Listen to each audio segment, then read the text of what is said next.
It came without warning. A quiet message from one of country music's most beloved voices, Vince Gill, ended like a whisper that echoed across generations.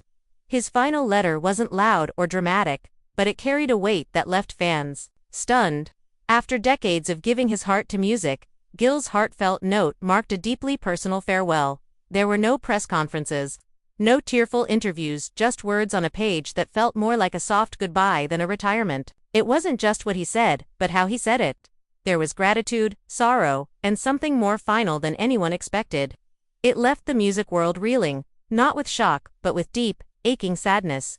How did you feel when you first heard about Vince Gill's letter? Did it stir memories of a song that helped you through something? Share your thoughts in the comments. We'd love to hear how his music touched your life.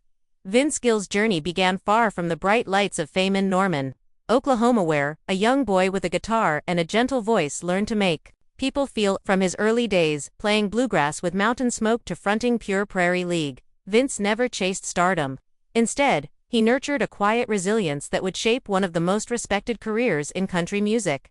As he transitioned to a solo artist in Nashville, success didn't come quickly, but Vince was patient. He stayed true to himself, crafting songs that were honest, tender, and often raw.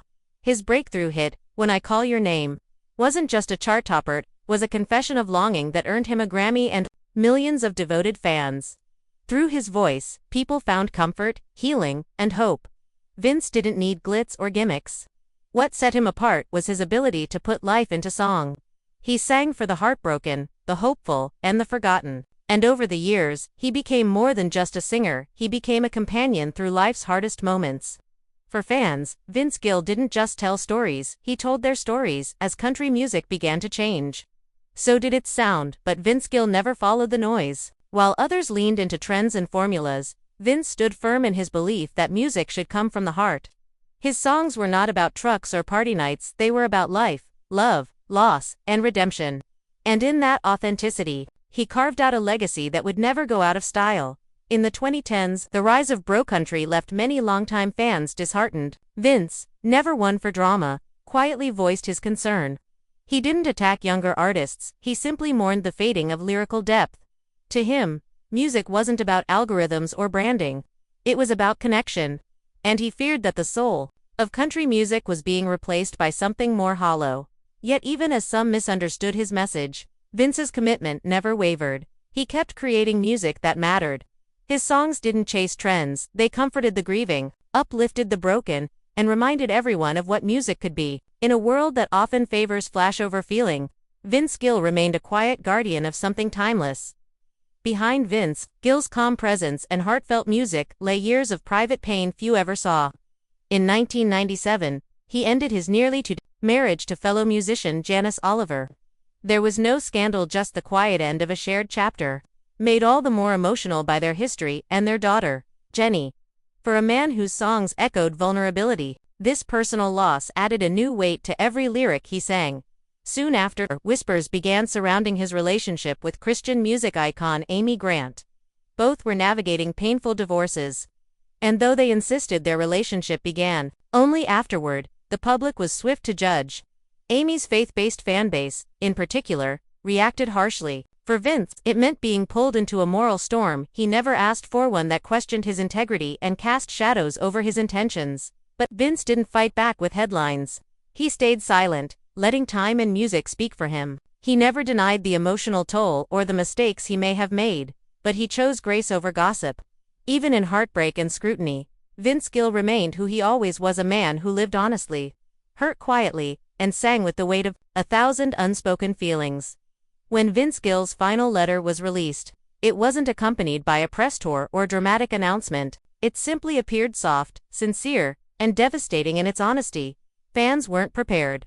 This wasn't just a farewell to touring or a pause in recording. It was something deeper.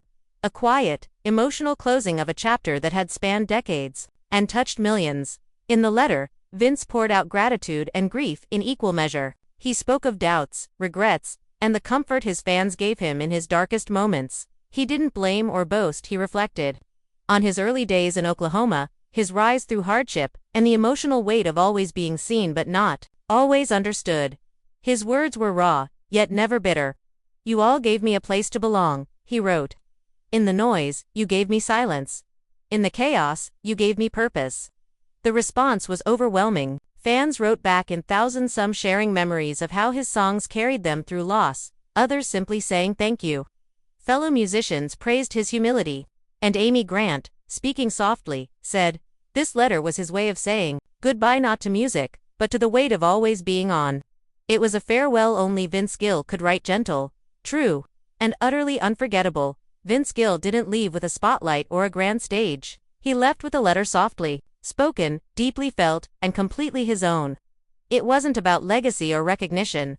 It was about peace, peace with his journey, his struggles, and the love he gave through every note. In choosing silence over spectacle, he reminded us once again that true greatness often whispers. As we sit with the words he shared, we're reminded of what he gave us: songs that understood us, performances that healed us, and a presence that felt like home. His music was never just background, it was the soundtrack to our weddings, our heartbreaks, our quiet nights alone. And now, his farewell becomes part of that same melody, bittersweet, beautiful, and eternal. What's your favorite memory of Vince Gill?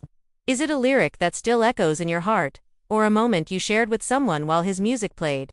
Let us know in the comments. And if his goodbye touched you, please like and share this video to honor a man who gave so much, with so much grace.